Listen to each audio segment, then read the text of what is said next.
uma grande live do Método Mapas, hoje com a presença ilustre da Cláudia, do canal Sobre Sessentar, o que é ser longevo, o que é chegar numa idade mais à frente. E aí a gente vai poder estar conectando com essa pessoa tão maravilhosa, iluminada, né, com tamanho, envergadura moral e ética, que vai nos ajudar a entender um pouquinho mais como é que estar uns anos mais à frente, com tamanha experiência e bagagem, mas principalmente cuidando da saúde. Então vamos tentar conectar a Claudinha aqui. Agora vai. Coisa boa, hein? Olha que maravilha.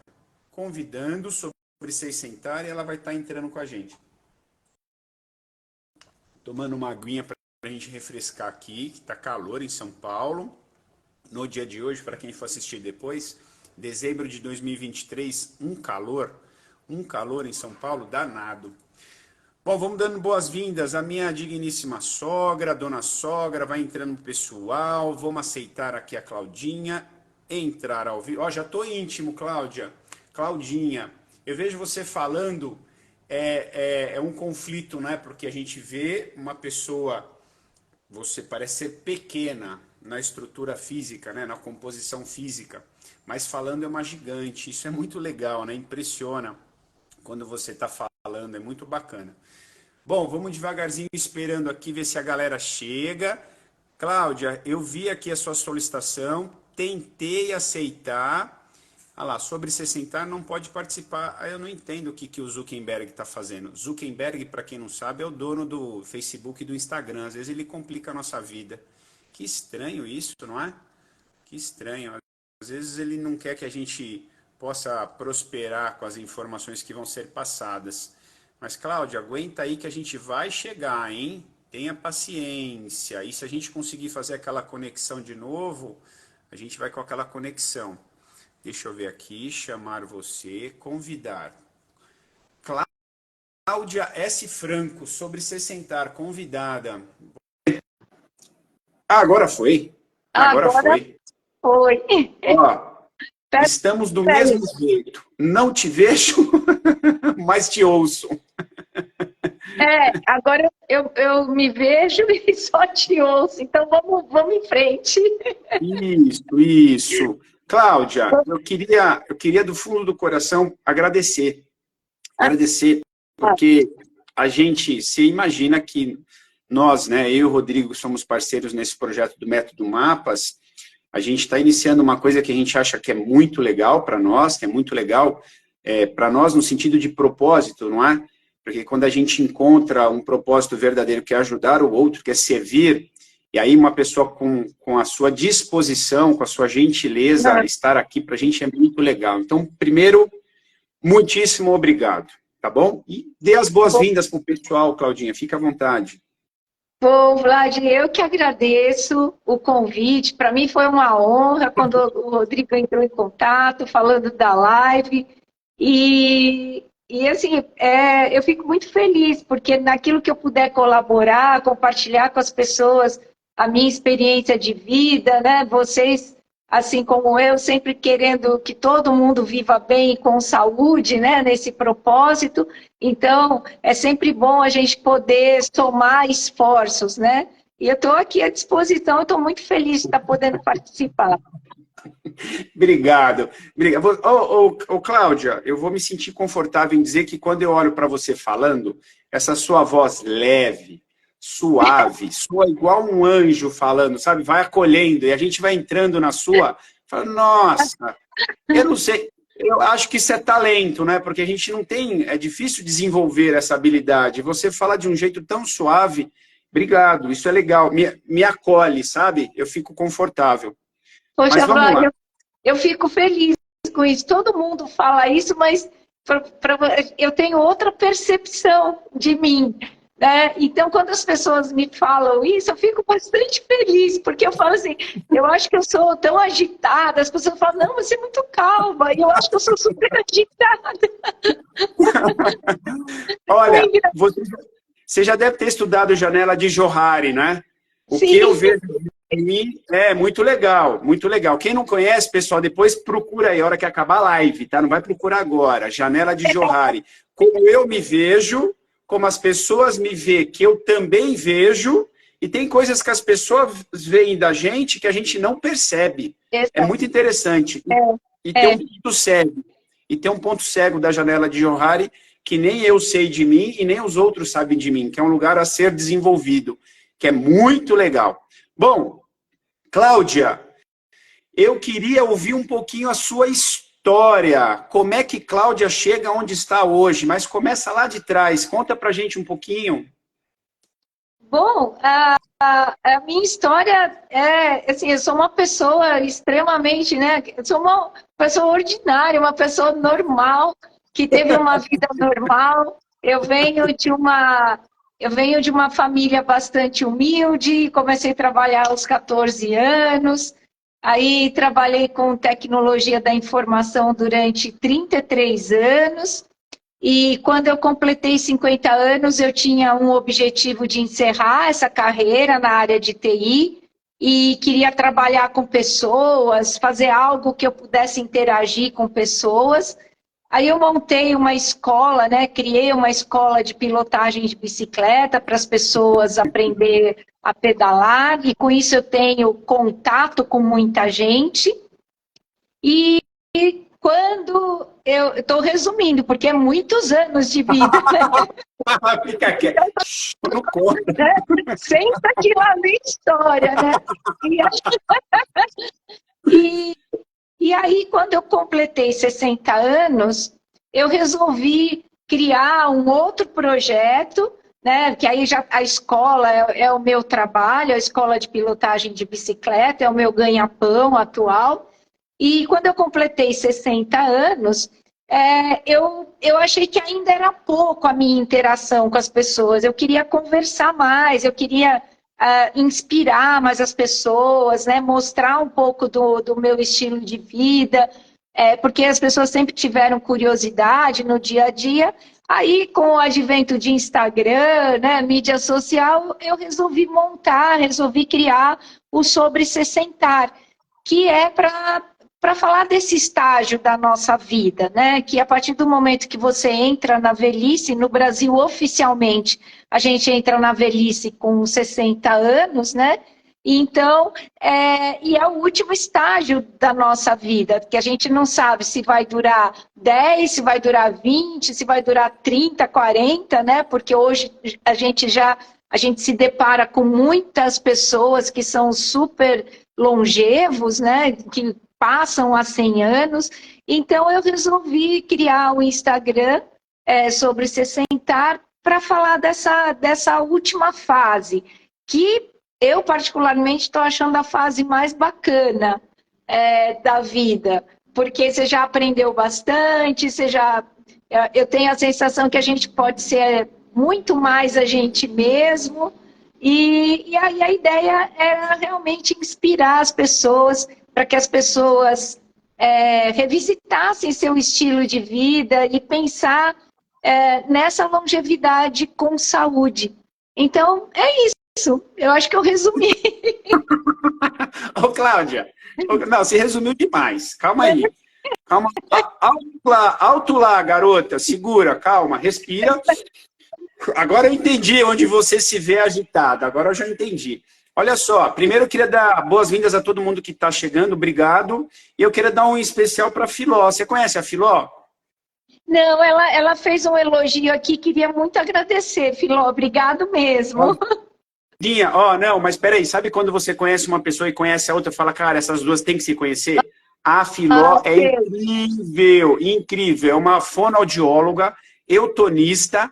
Ela estuda demais a gente, o ser humano, a voz, demais, demais. Depois a gente combina um dia para a gente se encontrar e tomar um café todo mundo. Vai ser bem legal. A Filó é incrível, você vai amá-la. Ela cuida de alguns alunos meus e é demais, é sensacional. É ser humano, deixa para lá.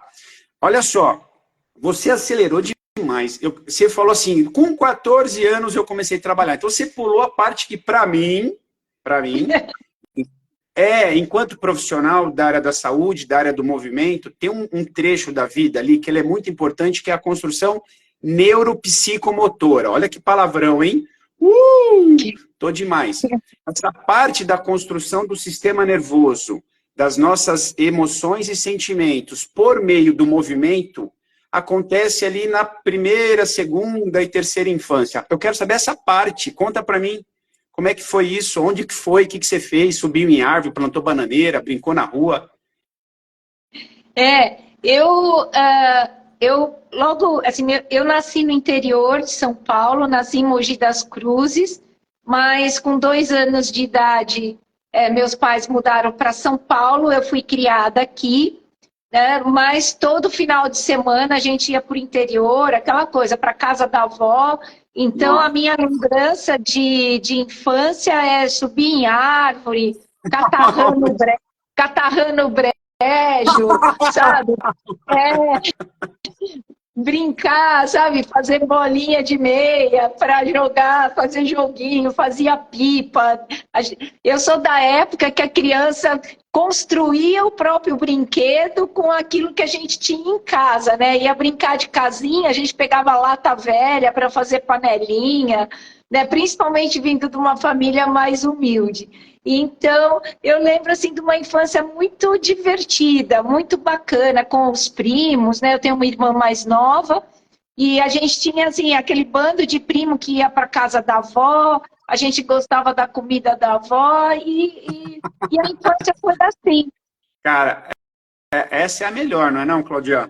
Olha, É, hoje observando a vida das crianças e hoje eu acho que eu tive uma infância muito bacana, porque hoje as crianças têm assim problema de adultos, né? Elas sofrem com algumas dores que deveria ser só do adulto, né? Então, e principalmente nos grandes centros, né? Cidades como São Paulo, a criança não pode sair sozinha na rua. Eu ia para a escola sozinha, eu tinha 9 anos, 8, 9 anos, eu tomava ônibus, eu ia para a escola, estudava em escola pública, porque na época a escola pública era fantástica, né? Então, a gente tinha que prestar até provinha para conseguir vaga na escola pública, quando o professor ele era valorizado, ele era respeitado, o ensino na escola pública era de alta qualidade. Então, assim, eu tomava ônibus com 8, 9 anos, eu ia para a escola, da escola, às vezes eu pegava o ônibus e ia para o clube, e andava sozinha pela cidade. e, E naquela época não tinha celular, você não se comunicava com os pais, o pai sabia que você ia para a escola, que você ia pegar o ônibus, que você ia para o clube, e depois ia voltar para casa. existia uma relação de confiança, né? Na criança e nos demais, né? Era uma comunidade de confiança, não é? Exato. É muito legal. E eu lembro, assim, eu tinha alguns adultos que pegavam o ônibus, até, né, era o cobrador, era sempre o mesmo, o motorista. Aí as pessoas que pegavam o ônibus naquele horário conversavam com a gente, sabe? Eu lembro que eu fazia amizade no ônibus, eu mostrava meus livros. Então, a gente não tinha medo. A gente podia sair na rua e não tinha medo. A gente não tinha medo de ser assaltado, de ser abordado. Os pais não tinham medo da gente ser roubado ou acontecer qualquer coisa. Então, por isso que eu falo, era uma infância inocente, assim, feliz, sem esses medos que a gente tem hoje, né?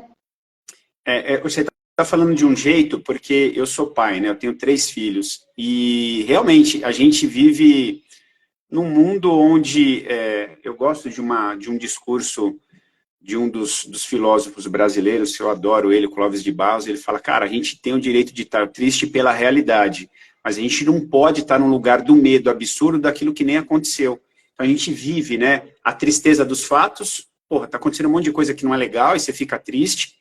Só que a gente mergulha num lugar de medo, que é por estar triste por algum fato, você cria diversos medos, e esses medos são barreiras que por vezes a gente não consegue nem transpor, e acaba passando todos esses medos para os filhos, né? Porque você vai cerceando, é muito, muito doido. Eu entendo que você e muitas das pessoas que estão chegando nessas idades mais avançadas com essa característica, eu vou dizer assim, empreendedora, porque empreender é saber que a gente tem que servir, né? As pessoas ainda não entenderam a palavra empreender.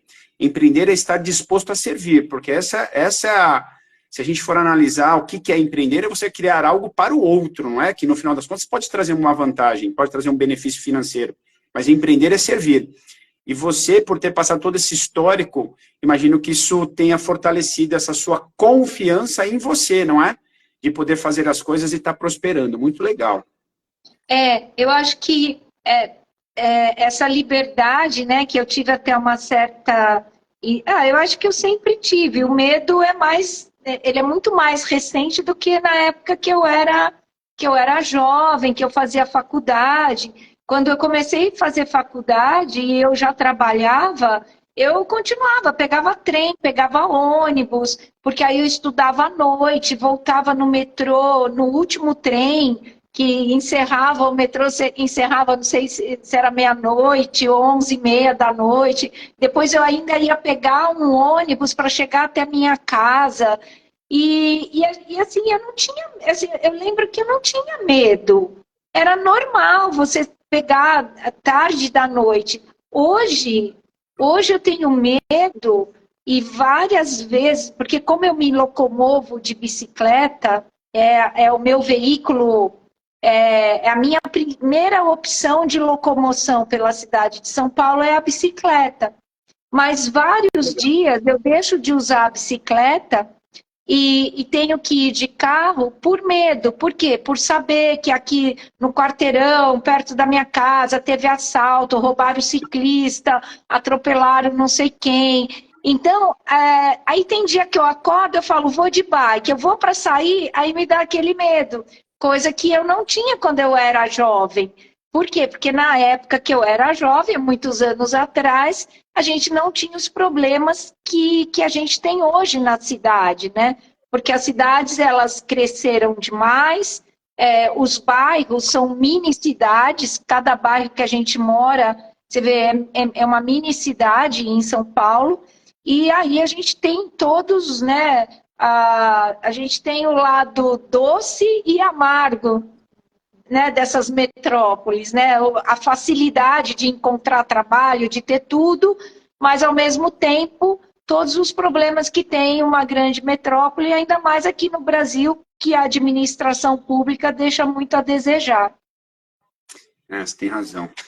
Cláudia, esse assunto é longo, hein? Mas para mim é muito importante.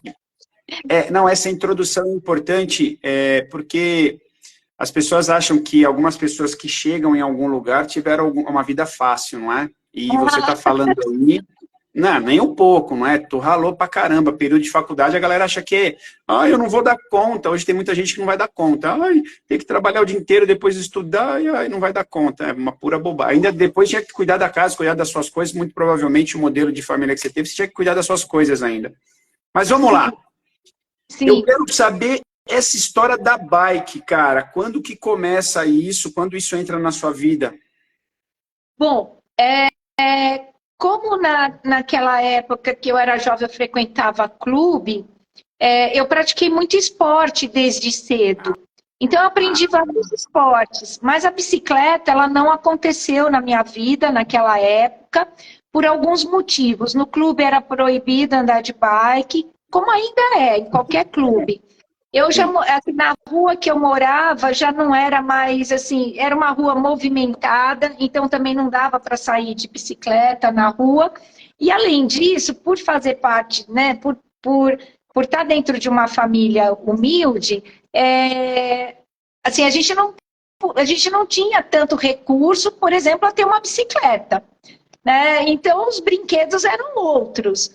E a bicicleta não aconteceu na minha vida, né? Acabou passando. E aí eu só fui aprender com 49 anos, que um grupo de amigos me chamou para participar de uma aventura, aí, de uma prova de mountain bike na Patagônia. E aí eles me chamaram, eu aceitei o convite com aquele detalhe, eu não tinha bicicleta, eu não sabia pedalar. Ai, meu Deus. E aí eu fiz um mergulho. Eu tinha, entre o dia do convite e o dia da prova, eram 5 meses. E aí eu fiz um mergulho, eu aprendi a pedalar sozinha, arrumei bike emprestado. Enfim, em 5 meses eu me preparei, fui para essa prova na Patagônia e sofri que nem um campo, que era uma prova, você tinha que pedalar em média 100 quilômetros por dia de trilha, Meu terra, Deus. era muito técnico, levei 500 capotes, né? Mas eu finalizei a prova. E além disso, nessa prova, como era uma prova que você, inclusive, entre um percurso e outros, né, saía da Argentina, da Patagônia Argentina, atravessava para a Patagônia no Chile, e nesse percurso você tinha que acampar. Além de tudo, tinha que acampar, e eu também nunca tinha acampado na vida. Eu quase fiz um gesto aqui, ó. Ai, meu Deus, desculpa. Meu Deus. E assim, era frio para danar, os lagos semi-congelados, aí não tinha onde tomar banho, porque além de tudo, era camping selvagem. Era uma prova mesmo de sobrevivência, de enduro, aquelas coisas bem difíceis, atleta do mundo inteiro. Nossa. E é aquele tipo de situação. Ou você odeia e diz que nunca mais você vai fazer, ou você se apaixona. E eu me apaixonei, porque eu me vi capaz de fazer tudo aquilo, algo que eu nunca tinha feito na vida. E aí eu comecei a praticar o ciclismo de montanha e sempre trabalhando na área de TI ainda, né? Comecei a praticar o ciclismo, tudo, e fiz uma primeira cicloviagem, que foi sair pedalando de uma cidade do interior de São Paulo e ir até Paraty.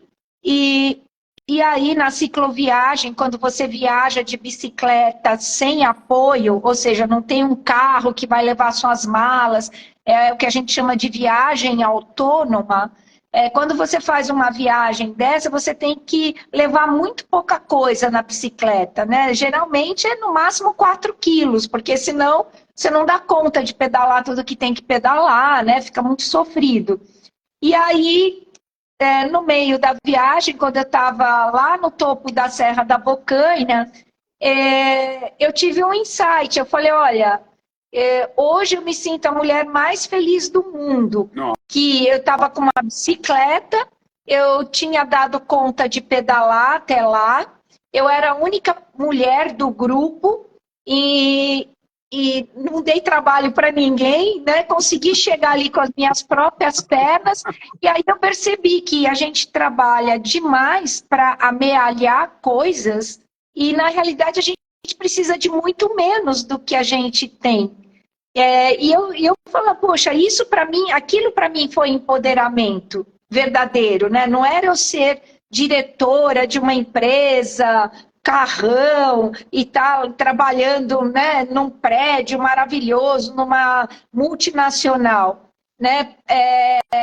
Eu senti o verdadeiro empoderamento lá, porque quando você está dentro de uma indústria, você é um diretor, tudo mais, esse empoderamento assim, ele é meio que momentâneo, né? Ele é porque você está naquela condição. No outro dia, se você não tiver, você não tem mais aquele poder, né? Que você tem. É outra pessoa que vai estar no seu lugar. E quando eu estava lá na bike, em cima da Serra da Bocaina, que eu falei, nossa, eu cheguei aqui com as minhas próprias pernas. E o que eu preciso para ser feliz? Uma bicicleta, arroz, feijão e banana. E aí, é, e aí foi a hora que eu entendi o desapego, porque realmente numa cicloviagem não podia levar muitas coisas, eu tive que desapegar. E quando eu voltei dessa cicloviagem, eu estava transformada. E aquilo não saía da minha cabeça. E como eu já tinha o plano de sair da área de TI e montar um negócio, eu falei, olha, eu vou fazer algo que eu consiga levar esse sentimento que a bicicleta me deu para outras pessoas, para que elas sintam esse empoderamento, essa capacidade, mesmo porque eu comecei madura, né, com 49 anos. Então, e foi daí que surgiu a ideia de montar a escola, e foi assim que começou. Eu encerrei a carreira, criei um método de ensino para ensinar as pessoas a pedalar, e já faço isso há 13 anos. Uau! Agora, você falou uma palavra que agora pegou, hein? Entrou. Foi uma flecha no meio do peito. Apego. Apego. Vamos juntar essa palavra com ir longe, ir longe, não é? Essa história da longevidade com saúde. Você consegue fazer uma associação quanto a gente perde de saúde e longevidade por esse apego em demasia que a gente tem por coisas? Agora vamos filosofar. Agora nós vamos para o lado da filosofia. Eu tenho umas filosofias. Manda, que a gente está aqui todo ouvidos para aprender. A minha filosofia, né, porque quando a gente fala, né, se a gente levar para o lado, sei lá, religioso ou espiritual, que seja, sempre falam, né, que tem, né, o anjos bons e o anjo mau, né, e eu acho que a grande pegadinha do anjo mau, ou qualquer coisa que a gente possa imaginar mais ou menos nesse tipo, foi fazer o ser humano acreditar que a gente precisa de tudo isso que a gente tem para ser feliz, ou para ser realizado, ou para ter sucesso na vida. Né? Porque eu acho assim, a gente entrou no mundo capitalista, e aí as indústrias, todo mundo que a gente, assim, o universo que a gente vive, pelo menos esse que eu vivo, ele te impulsiona a querer, a amealhar coisas, a querer mais, e é o status. E eu também trabalhei muito numa indústria onde era extremamente competitiva, que assim, você sentava numa mesa de reunião e todo mundo falava, eu viajei nas férias para a Europa, eu fui por não sei o quê. Coitado se alguém falasse que foi para Praia Grande. O cara nem participava da reunião. Se alguém falasse, eu fui para Petrolava. Então, assim, era aquela coisa, assim, de, sabe, você tinha que mostrar muito status, muito poder, e tudo por ter coisas, e não ser, né? E a indústria, ela impulsiona a gente isso. E hoje, esse consumismo, né? Você precisa do carro tal, você precisa disso, as cidades. Então, tudo acaba impulsionando o ser humano a acreditar que a gente precisa de tudo que a gente tem para viver bem, que a gente só vai ter saúde tomando o remédio, né? Que a gente só vai ser jovem, até essa ideia de ser jovem a vida toda, isso está atrelado à estética e não à saúde. Né? Para mim, o conceito de vida eterna, né? Ser jovem, a vida eterna, né? Forever young, para mim isso hoje eu tenho esse entendimento, não é a carinha esticada, é você ter uma mente poderosa funcionando, é você ter felicidade, é você ter mobilidade, é você ter autonomia. Só que a indústria não vendeu isso para a gente. A indústria vende que o ser jovem eternamente é ter cara esticada, né? Principalmente para as mulheres. Então, eu acho que tudo isso que a gente vive é uma grande pegada, sabe? É uma pegadinha. E a gente se desapegar de tudo isso e focar naquilo que é o importante é um desafio violento. Eu vou dar um exemplo. Teve a tempestade aqui em São Paulo, uns dias de tempestade, que no meu bairro eu fiquei 5 dias sem energia elétrica. Eu não era ninguém, vivendo a velas, né? Então, assim, comida estragou, eu não tinha como me comunicar com ninguém. E foi um processo, assim, e eu só não reclamei mais que eu usei aquele período para entender como que eu viveria de outra forma, sem todos esses recursos. E é um perrengue, né? Porque você fala, meu Deus, né? Se hoje, sei lá, se a internet deixar de existir hoje, acho que o ser humano pira. Estamos lascados. Olha, Lascado, ô, né? Claudinha, Então, eu acho que eu acho que assim, eu não acho que a gente consiga viver totalmente desapegado de tudo isso, mas o máximo que a gente conseguir facilitar os processos da vida, ter uma vida mais voltada para o seu desenvolvimento, mais voltado para o ser do que ter, eu acho que é esse o grande desafio, é um trabalho imenso. você está falando eu acho, você está usando eu acho, não, mas você está certa de que é isso, eu também estou certo de que é isso. A gente, por vezes, a gente foi doutrinado a É, padrões. A gente foi doutrinado, a gente foi, qual é a palavra quando a gente adestrado? Vou usar uma eu palavra ia bem falar adestrado, pesada. porque a gente parece, né? É governo, é tudo. Quer dizer, hoje eu até me sinto impotente diante de situações. Eu tento fazer aqui no meu círculo, né, o máximo que eu posso, né? Dentro dessas limitações que a gente já está adestrado a isso. E porque eu provoquei você falar sobre esse lance do apego, eu falei, ela vai chegar, porque a gente precisa tocar nesse assunto. A gente está adestrado a padrões que foi estipulado há décadas, talvez séculos atrás, para condicionar as pessoas de acordo com os poderosos, não é? E hoje Exatamente. os poderosos da indústria do automóvel, você tem toda uma cadeia, né? Do petróleo, do automóvel, da peça, do metal. É um negócio gigante que a gente não consegue alcançar, não é? A não ser você que talvez tenha experiência dentro de uma grande empresa, você consegue visualizar uma parte dos grandes, né, que dominam a gente. Mas vamos lá, ó, eu quero agora que você dê para a gente aí uma pitada do seu dia em relação aos cuidados, porque a gente falar de alimentação saudável, Cláudia, eu acho que é chover no molhado, tá bom? Você vai falar, eu posso falar, um monte de gente pode falar. Falar de movimento, de atividade física, acho que todo mundo que está aqui vendo a gente ou vai ver a gente já tem consciência de quão importante, não dá para a gente ficar sem o movimento, não é?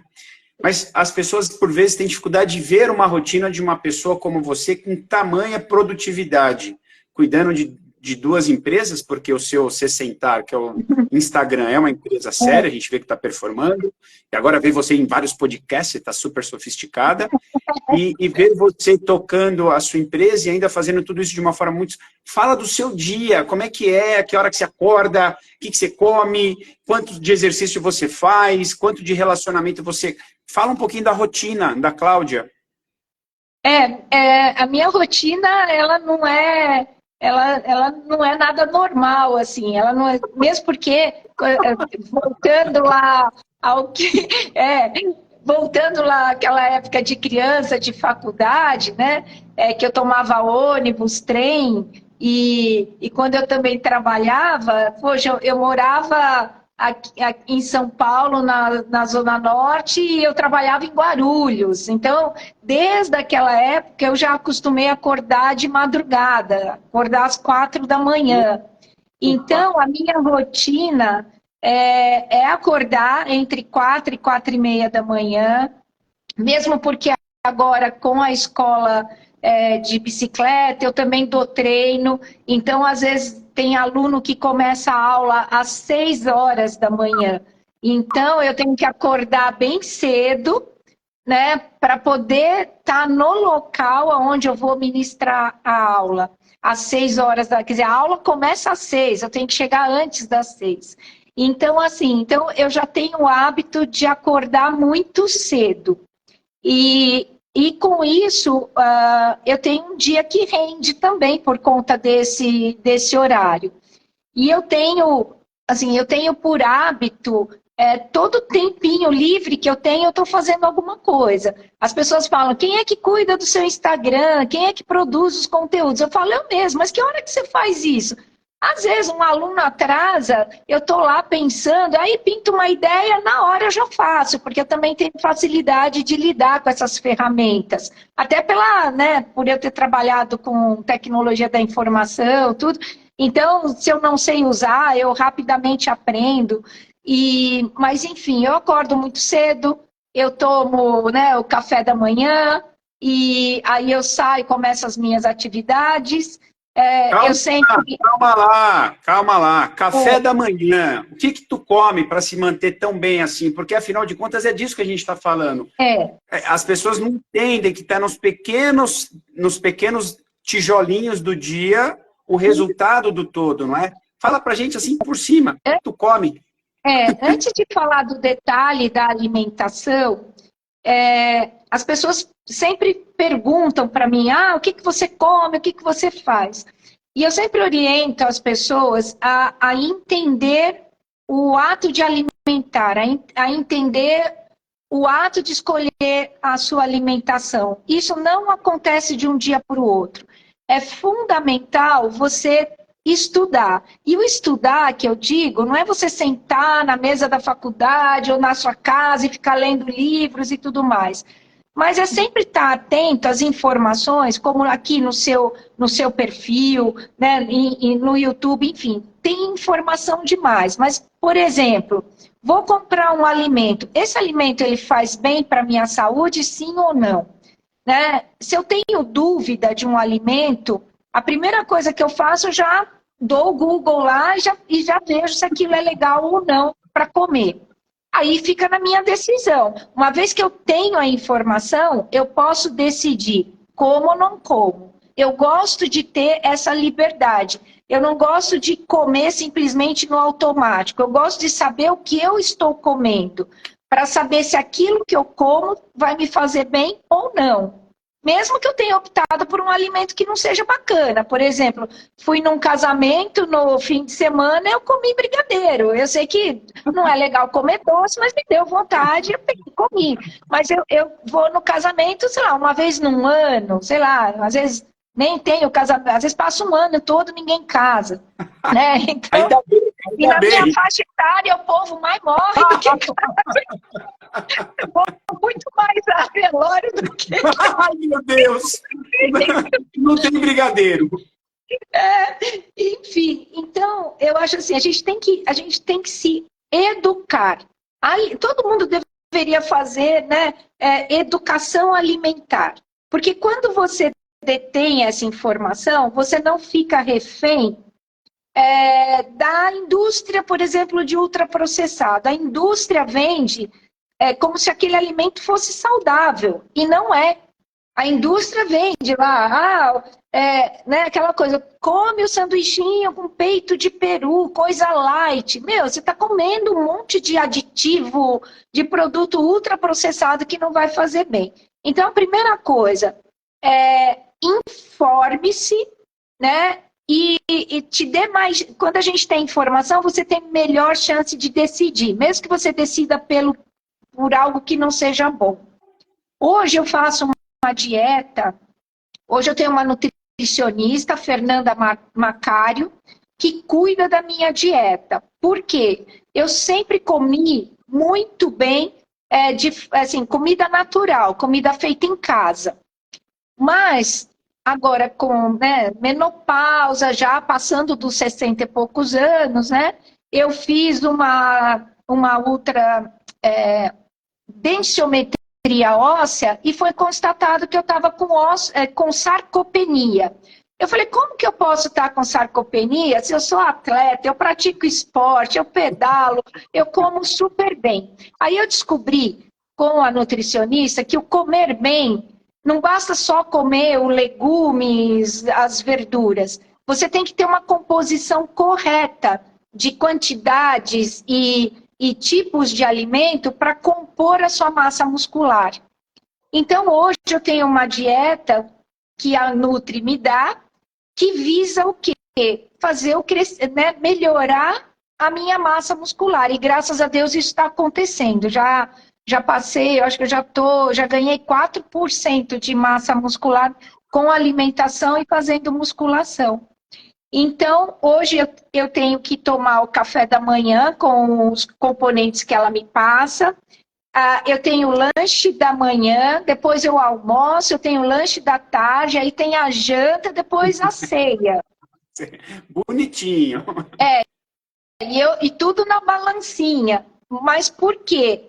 Porque eu achava, por eu me alimentar saudável, não comer nada assim, né, ultraprocessado, eu achava que eu comia direito, mas eu tinha pouca ingestão de proteína e pouca ingestão de carboidrato de baixo índice glicêmico, que é feijão, grão de bico, abóbora, batata. Eu comia muito mais verdura, legumes, comia oleaginosas, mas não nas quantidades que eu precisava para construir massa muscular. E a atividade física, o exercício físico que eu faço é o ciclismo. E toda atividade aeróbia, ela acaba comendo também um pouco da sua massa muscular. E então foi assim, a fórmula correta para me dar sarcopenia. Então, agora eu tenho que me alimentar, né, exatamente de acordo com a Nutri passou, para construir massa muscular, que principalmente no envelhecimento, a massa muscular é o que vai te garantir mobilidade, agilidade, né, e até saúde, né, saúde mental. Então, eu estou nesse trabalho. Então, meus pratos, ela não vai gostar que eu diga isso, mas são pratos de estivadores. Eu fiquei revoltada. Olha, não é um prato de começo eu passava mal. E no começo eu passei mal, assim, de comer tanto que eu não estava acostumada. E eu fiz um teste de 30 dias, porque eu achava que eu ia engordar, porque a gente tem essas neuras, né? Mulher, né? Eu falava, eu vou engordar e ainda vou bater lá na porta dela, eu vou ficar muito brava. E graças a Deus ela estava certa e eu estava errada. Eu perdi 4% de massa muscular nos primeiros 30 dias. Eu ganhei 2% de massa... Não, eu perdi 4% de massa gorda, ganhei 2% de massa... Galera, vamos tentar voltar aqui, vamos ver se a gente consegue reconectar com a live, chamar a Claudinha aqui de novo, vamos ver se a gente consegue.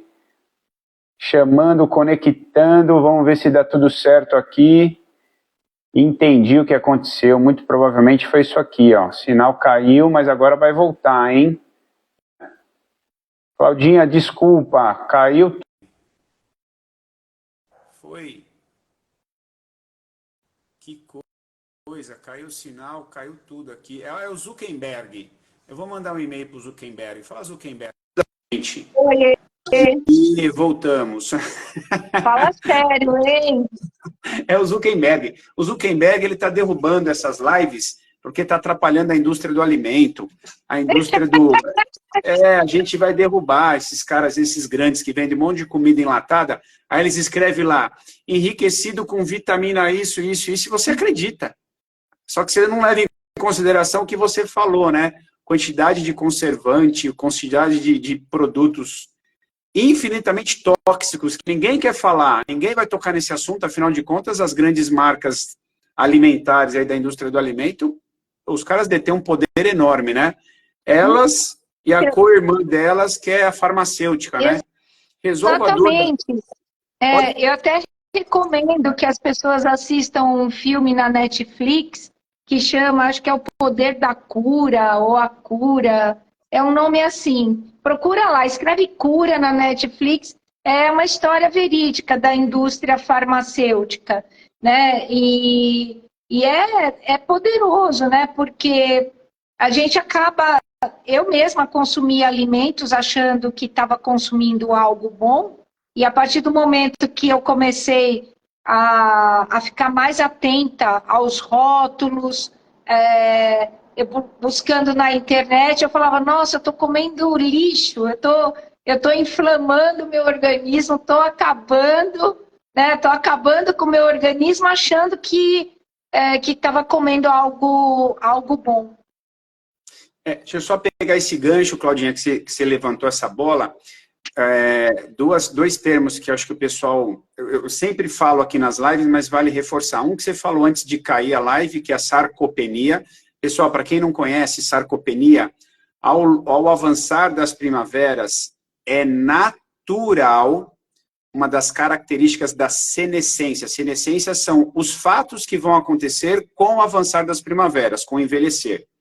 Que é um privilégio envelhecer, porque muitos vão parar antes. Entenda a frase, tá bom? Envelhecer é um privilégio, porque muitos vão sucumbir antes de envelhecer. Então, no envelhecer, a sarcopenia é quando a musculatura começa a perder estrutura e função. São duas coisas, estrutura muscular e função muscular. E a gente começa a ficar debilitado, fraco, perde equilíbrio, perde condições de realizar movimentos com maior amplitude, e toda essa relação da sarcopenia, que é volume muscular e função muscular, tem um jeito da gente frear essa sarcopenia, e por vezes, como a Claudinha estava falando, ela conseguiu reverter parte desse quadro estrutural e muito provavelmente funcional. Beleza? Claudinha? Exato. Segue aí, continua. E o detalhe que quando você desenvolve sarcopenia, não existe medicamento. O medicamento é alimentação e musculação. Né? Então, o que eu acho ótimo, porque no meu caso eu já cuidava, né? Mas eu cuidava não de maneira adequada. Né? Então, assim, eu comia pouca proteína, né? Então, sabendo, né? E sabendo que o tratamento era alimentação mais musculação, eu falei, vou partir para essa e deu super certo, porque mesmo com 62 anos, as pessoas acham que eu não vou desenvolver musculatura, eu não vou. Vai sim, porque eu falo, é só comer direito e fazer o exercício. Muito bem. Ô, Claudinha, do jeito que você está falando, então você está curada da sarcopenia, já pode parar de fazer musculação e alimentação saudável, né? Já curou? Não, eu tenho que me cuidar. Na realidade, eu estou num projeto do Corpo Verão. Né? Eu estou fazendo o projeto do Corpo Verão para 2051, lá para 90. Ai, meu Deus. Para a vida toda. Para a vida toda. Muito bem. É vida toda, não tem essa de... Porque, primeiro, alimentação, se você...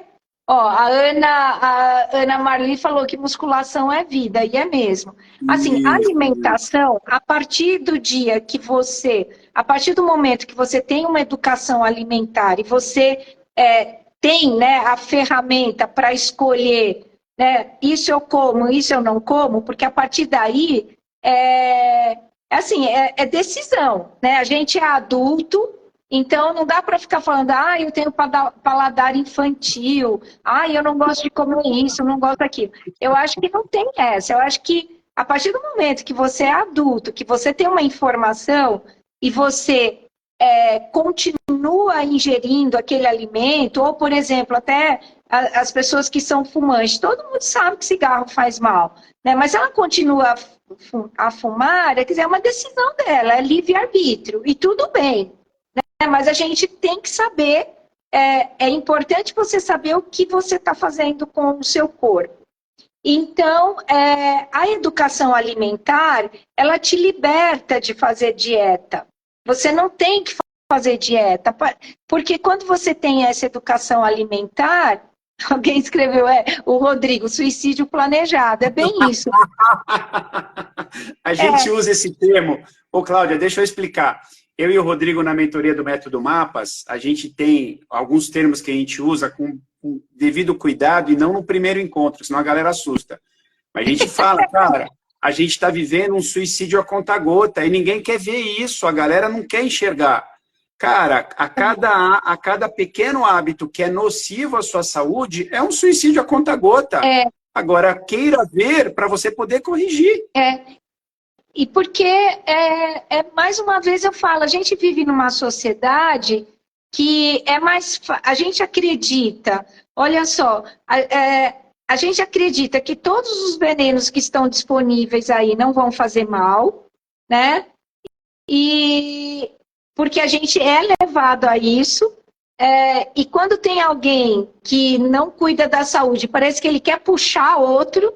Então, é muito comum, eu mesma ouço, né? Nossa, você vai se matar de fazer exercício. Nossa, por que você come isso? Você não vai comer um bolinho? Você não quer comer, né, aquele negócio todo cheio de açúcar, não sei o quê? Você não quer, né? E parece assim, que as pessoas elas ficam querendo trazer o outro para o lado, ao invés de falar, pô, legal que você faz exercício, bacana, que você se alimenta bem, um dia eu também vou fazer isso. Não, a pessoa fala, nossa, imagina, ai, que vida chata a sua, que vida sem graça, você não come um bolo todo melado, né? Aí eu vou falar o quê, né? Eu fico quieta, porque assim, eu acho minha vida maravilhosa, eu me divirto pra caramba, eu como super bem, como o que eu gosto, mas eu não sinto necessidade de encher a cara, né, de um bolo todo melado, né, de fumar. Então, assim,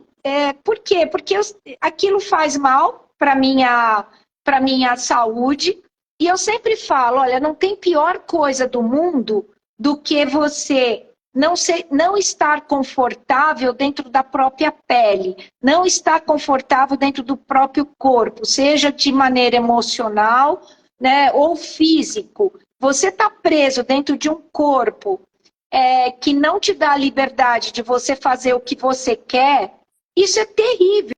E como que a gente destrói essa máquina, né, o verdadeiro lar? É o nosso corpo, e a gente destrói. Enquanto tem gente que cuida do carro, da casa com cotonete, não cuida do verdadeiro lar, que é onde a gente habita. Né? Não adianta você ter um carrão maravilhoso, uma casa maravilhosa, você está cheio de dor, né? Tá com incômodo e não está curtindo o que você conquistou, né? Ô, Cláudia, você está falando, a gente do Método Mapas, né, a gente construiu essa ideia de ajudar as pessoas por meio do... Lembrando que mapas é movimento, alimento, pensamento, alegria, amor, alma, agradecer, ambiente e sono. Esse segundo A tem um monte de coisa por trás. A gente fala muito sobre o que você está comentando, no sentido de, se você não tem uma rotina saudável, que você a ame, você não tem liberdade. E a galera não entende que ter uma rotina, porque a palavra rotina parece um horror, né?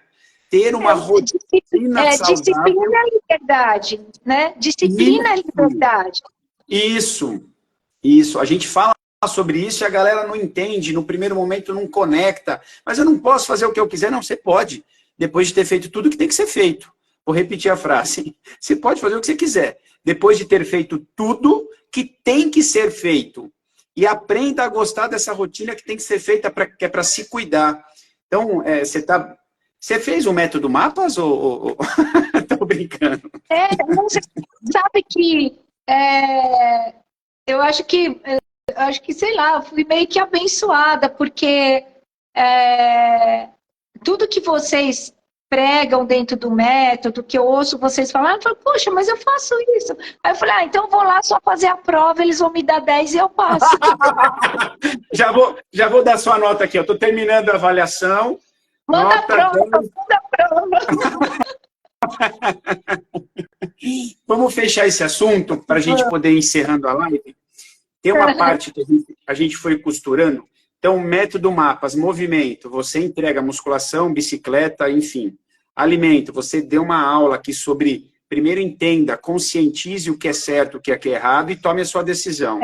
Pensamento, acho que a toda a live a gente foi costurando a importância de estar consciente, ou seja, conduzir os pensamentos de forma clara.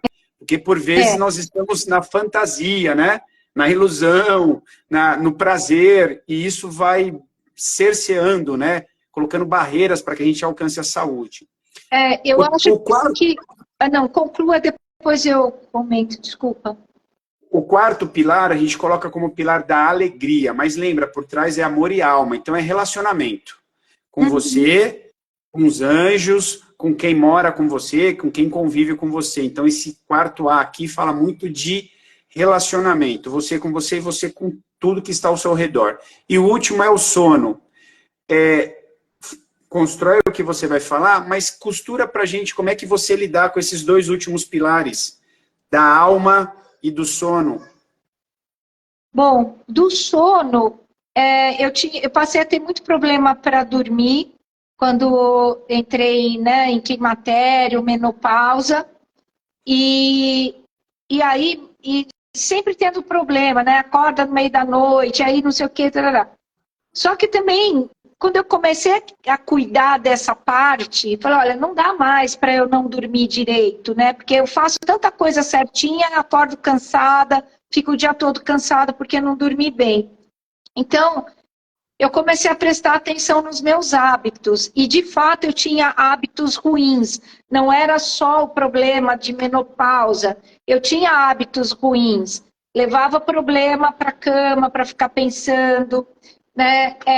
Assistia televisão, aí dormia, acordava no meio da madrugada com a TV ligada, né? Levava celular, eletrônicos dentro do quarto. Então, eu passei a praticar a higiene do sono, que é realmente tirar todos os eletrônicos do quarto, fazer um relaxamento, né, tirar todas as luzes, né, não deixar nenhuma interferência luminosa, porque às vezes eu deixava uma luzinha acesa, eu não prestava atenção na janela.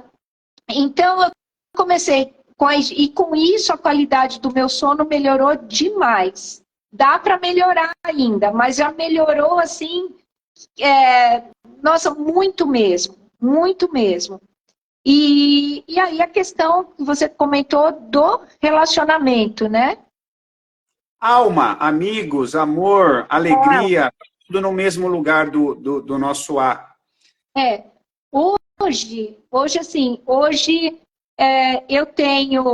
eu sempre tive poucos amigos, até apesar de ter uma vida bem intensa com esportes e tudo mais, até por tanta coisa que eu faço, eu não tinha essa vida social, né, de sair demais, né, de sair, de passear. Então, assim, a grande maioria dos meus amigos estão atrelados a esporte. Então, eu tenho amigos de muitos anos, e todos eles atrelados.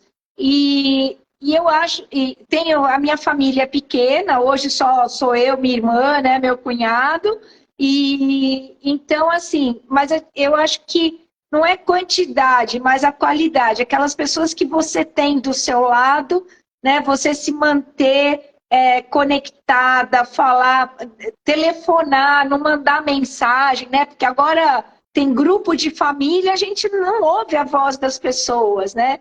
Então, eu acho que isso é fundamental, essa parte da socialização como um todo, não só no âmbito familiar, com os amigos mais próximos, mas, por exemplo, eu que pratico esporte, eu sempre estou conhecendo gente, né? Sempre tem pessoas novas que eu conheço, e isso é bacana, porque...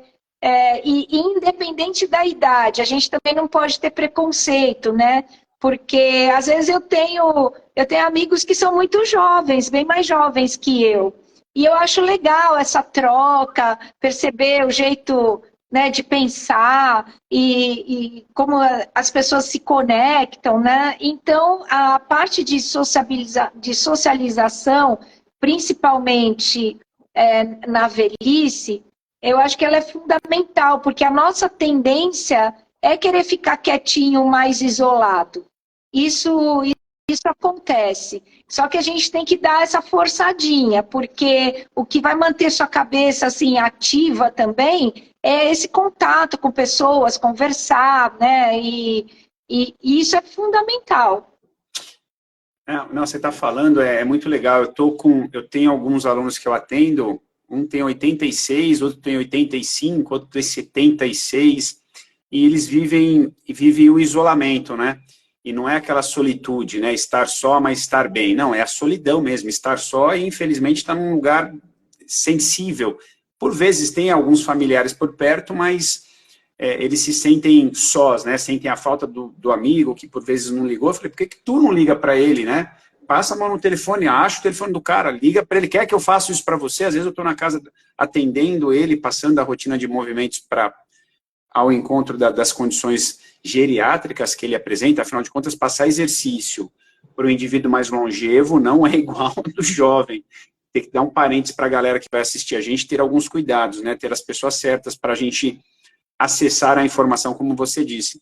E para a gente do Mapas falar sobre esse pilar da alegria, do amor, da alma, dos amigos, é muito importante. E a gente vai com muita sutileza dizer que se a gente estiver só, começa a não fazer muito sentido, né? Porque a vida fica sem propósito. Você não se doa e não é acolhido, isso é muito ruim, não é? E perde muito. Eu acho que assim, a gente tem que ir atrás, a gente tem que buscar, porque quando a gente vai envelhecendo, principalmente com os inúmeros preconceitos que existem, né, as pessoas vão esquecendo do idoso. Na própria família, o idoso quer falar, quer conversar, e a gente percebe isso, né? A família não dá atenção. Isso é muito comum de acontecer pela cultura ruim que a gente tem de não respeitar o envelhecimento, né? Porque a gente ainda é um país que cultua a juventude. Então, o velho é chato, né? Não quero ter assunto com ele. Então, eu acho que se a gente for esperar a pessoa dar atenção, você vai ficar sozinho. Eu acho que a gente tem que cavar isso, sabe? A gente tem que conquistar o espaço. E eu não acho que necessariamente tem que ser dentro da família, né? Eu acho que a gente tem que buscar algum espaço, por exemplo. Eu sou religioso, vai na igreja, faz parte de um grupo. Eu gosto de caminhar, vai para o parque, começa a conversar com pessoas. Eu mesma conheço tanta gente que eu conheci no parque, caminhando, conversando, né? E vira amigo, depois começa a seguir na rede social, aí combina de ir caminhar não sei aonde. Então, assim, eu acho que a gente tem que tentar fazer amizade nos locais onde a gente mora, se mora no prédio, tentar fazer amizade com o vizinho. Quanto mais a gente se isolar, pior é. Então, a gente tem que buscar isso também, né? Porque se você ficar esperando alguém bater na sua porta para vir conversar com você, eu acho que o caminho não é esse. Eu acho que a gente tem que ser protagonista de tudo, sabe? Eu gosto muito dessa palavra, né? Assim, já que eu vim para o mundo, eu quero estrear lá no palco como, né, sendo protagonista da coisa, né? Não quero ficar lá na coxia, né? Boa. Então, assim, eu acho que a gente tem que ser protagonista, a gente tem que promover a nossa saúde, não tem que esperar alguém vir cuidar da gente, contar com remédio. Não, o remédio é o último recurso. Então, assim, eu sempre falo, a gente tem que ser, né, proativo. A gente tem que buscar a saúde. O que eu posso fazer para promover a saúde? O que eu posso fazer para promover a minha socialização? Porque nós somos seres autônomos, né?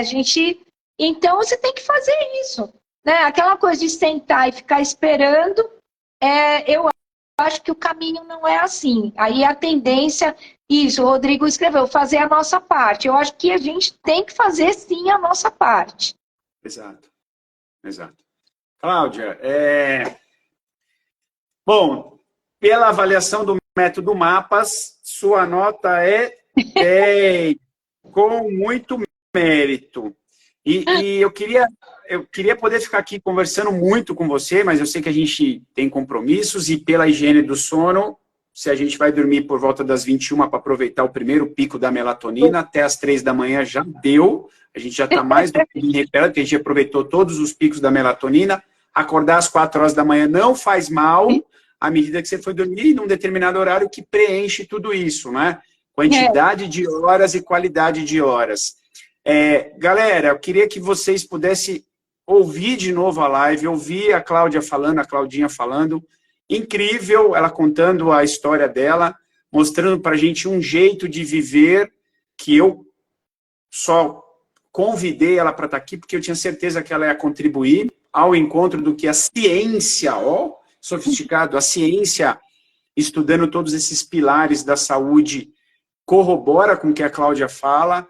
Então, Cláudia, obrigado, foi um deleite, eu sabia que ia ser um grande prazer estar com você, uma grande honra. Desejo muito sucesso para você. Fico completamente à disposição, caso você precise de alguma coisa da minha área. Depois eu quero conversar com você no particular sobre a